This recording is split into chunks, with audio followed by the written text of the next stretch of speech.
नमस्कार, मैं रवीश कुमार। मैंने एक नया चैनल बनाया है रवीश प्राइम, जहां मैं आप लोगों को पेंशन से जुड़ी हर वह खबर दूंगा जो आप लोगों के लिए बहुत महत्वपूर्ण है।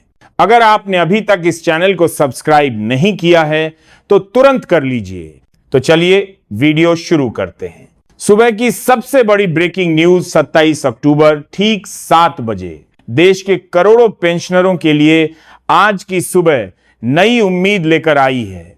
वो उम्मीद जो बरसों से कागजों में कैद थी, आज आखिरकार हकीकत बन गई है। सरकार ने एक ऐसा फैसला लिया है जो भारत के इतिहास में सामाजिक सुरक्षा की दिशा में सबसे बड़ा कदम साबित होगा। आज जो आदेश जारी हुआ है वह सिर्फ एक आंकड़ा नहीं, बल्कि उन करोड़ों बुजुर्गों की आत्मा की आवाज है जिन्होंने अपने जीवन के स्वर्णिम वर्ष इस देश के निर्माण में लगा दिए।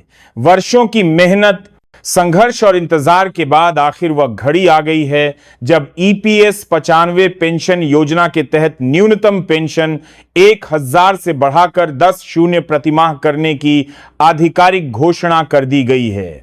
यह फैसला सिर्फ एक प्रशासनिक आदेश नहीं, बल्कि एक भावनात्मक और मानवीय निर्णय है। ऐसा फैसला जो करोड़ों चेहरों पर मुस्कान और आंखों में नमी लेकर आया है।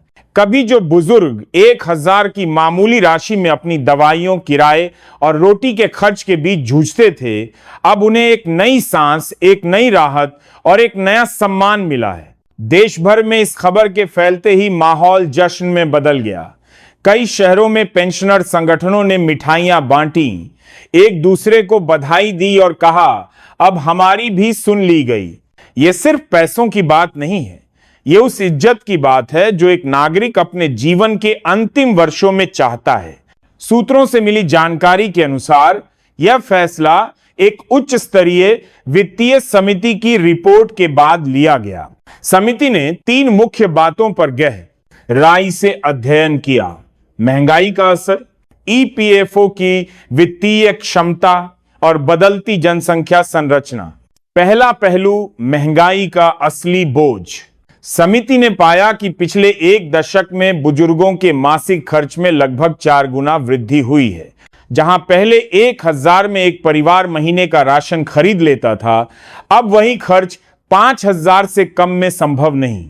स्वास्थ्य सेवाओं की कीमतें आसमान छू चुकी हैं। डॉक्टर की एक विजिट 700 से 1000 तक, खून की जांचें 3000 से 5000 तक और ब्लड प्रेशर या डायबिटीज जैसी पुरानी बीमारियों की दवाइयां महीने में 2000 तक का खर्च कर देती हैं। ऐसे में 1000 की पेंशन एक मजाक बन चुकी थी और सरकार इसे नजरअंदाज नहीं कर सकती थी। दूसरा पहलू, ईपीएफओ का वित्तीय स्वास्थ्य। समिति ने ईपीएफओ के फंड्स का ऑडिट किया, जो अरबों रुपए के कोष के रूप में सरकारी और निजी क्षेत्रों के कर्मचारियों से जमा होते हैं। हर महीने कर्मचारी और नियोक्ता द्वारा दिया गया अंशदान इस फंड की रीढ़ है। ईपीएफओ इस धनराशि को सुरक्षित सरकारी बॉन्ड्स और निवेशों में लगाता है, जिससे भारी ब्याज आय होती है। रिपोर्ट में साफ लिखा गया कि इस बढ़ी हुई पेंशन का वित्तीय भार ईपीएफओ आराम से संभाल सकता है। न केवल आज, बल्कि आने वाले कई दशकों तक भी यह व्यवस्था स्थायी रूप से चल सकती है। तीसरा पहलू, बदलती जनसंख्या और आयु वृद्धि। भारत में अब औसत जीवन प्रत्याशा 70 वर्ष के पार हो चुकी है। इसका अर्थ यह है कि सेवानिवृत्त लोग अब अधिक समय तक जीवित रहते हैं और पेंशन का लाभ लंबे समय तक उठाते हैं। समिति ने इस आंकड़े को ध्यान में रखते हुए एक ऐसा फॉर्मूला तैयार किया जो अगले 50 वर्षों तक इस पेंशन प्रणाली को टिकाऊ बनाए रखेगा। इस फैसले का असर सिर्फ पेंशनरों तक सीमित नहीं रहेगा, यह भारतीय अर्थव्यवस्था के निचले स्तर तक नई जान फूंकने वाला कदम है। क्योंकि जब करोड़ों लोगों के हाथ में 10 शून्य अतिरिक्त आएंगे, तो वह पैसा सीधा देश के स्थानीय बाजारों में जाएगा। दूध वाले, सब्जी वाले, परचून दुकानदार और सबसे ज्यादा मेडिकल स्टोर्स, इन सब का कारोबार बढ़ेगा। ग्रामीण इलाकों में जहां ज्यादातर पेंशनर रहते हैं, वहां यह पैसा आर्थिक इंजन का काम करेगा। इसे अर्थशास्त्री बॉटम अप इकोनॉमी कहते हैं, जहां आर्थिक विकास ऊपर से नहीं बल्कि आम लोगों के खर्च से शुरू होता है। जब आम आदमी के पास पैसा होता है तो वह खरीदता है, और जब वह खरीदता है तो रोजगार पैदा होता है। इस एक फैसले से करोड़ों की संख्या में रोजगार के अप्रत्यक्ष अवसर भी पैदा होंगे। अब सवाल उठता है, यह लाभ पेंशनरों तक कैसे पहुंचेगा? सरकारी सूत्रों के अनुसार इस निर्णय के बाद ईपीएफओ एक विस्तृत आधिकारिक सर्कुलर जारी करेगा, जिसमें यह बताया जाएगा कि नई पेंशन किस तारीख से लागू होगी। संभावना है कि 1 जनवरी 2025 से इसे लागू किया जाएगा। बढ़ी हुई राशि सीधे आपके बैंक खाते में जमा होगी।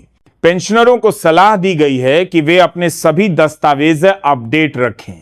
पीपीओ नंबर, बैंक खाता विवरण और मोबाइल नंबर सही दर्ज हों। किसी एजेंट या मध्यस्थ के पास जाने की जरूरत नहीं है, यह लाभ स्वतः मिलेगा। और हां, किसी भी फर्जी संदेश या व्हाट्सएप कॉल से सावधान रहें। सरकार या ईपीएफओ आपसे कभी ओटीपी या शुल्क नहीं मांगेगा। ये बढ़ी हुई राशि न केवल राहत देगी बल्कि गरिमा लौटाएगी। अब दादाजी अपने पोते के लिए खिलौना खरीद सकेंगे, दादी अपनी दवाइयां समय पर ले सकेंगी। अब कोई बुजुर्ग अपने बच्चों पर बोझ महसूस नहीं करेगा। ये आत्मनिर्भरता का नया अध्याय है। वहीं अर्थशास्त्रियों का कहना है कि यह फैसला देश के जीडीपी पर भी सकारात्मक असर डालेगा। जब मांग बढ़ेगी, उत्पादन बढ़ेगा और छोटे उद्योगों में गतिविधियां तेज होंगी। सरकार को टैक्स राजस्व में भी अप्रत्यक्ष लाभ मिलेगा। यानी यह कदम न केवल सामाजिक बल्कि आर्थिक रूप से भी फायदेमंद है।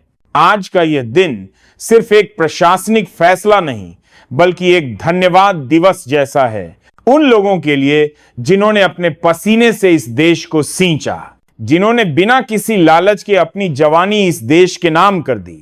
आज सरकार ने यह साबित कर दिया है कि किसी का समर्पण व्यर्थ नहीं जाता। साल 2025 को इतिहास में याद रखा जाएगा, जब भारत ने अपने सबसे वरिष्ठ नागरिकों से कहा, अब आप अकेले नहीं हैं। यह 10 शून्य सिर्फ एक राशि नहीं है, यह एक भरोसा है कि इस देश में हर बुजुर्ग को अब सम्मान के साथ जीने का हक मिलेगा। यह फैसला आने वाले दशकों तक करोड़ों जिंदगियों को दिशा देगा। यह सामाजिक सुरक्षा का सबसे सशक्त कदम है, एक ऐसा कदम जिसने भारत की आत्मा को छू लिया है। अंत में बस इतना ही, यह सिर्फ पेंशन बढ़ने की खबर नहीं, यह उस पीढ़ी की जीत है जिसने कभी हार नहीं मानी। यह उन हाथों की जीत है जिन्होंने कभी शिकायत नहीं की, बस काम करते रहे। आज वो हाथ कांप नहीं रहे बल्कि दुआओं में उठ रहे हैं।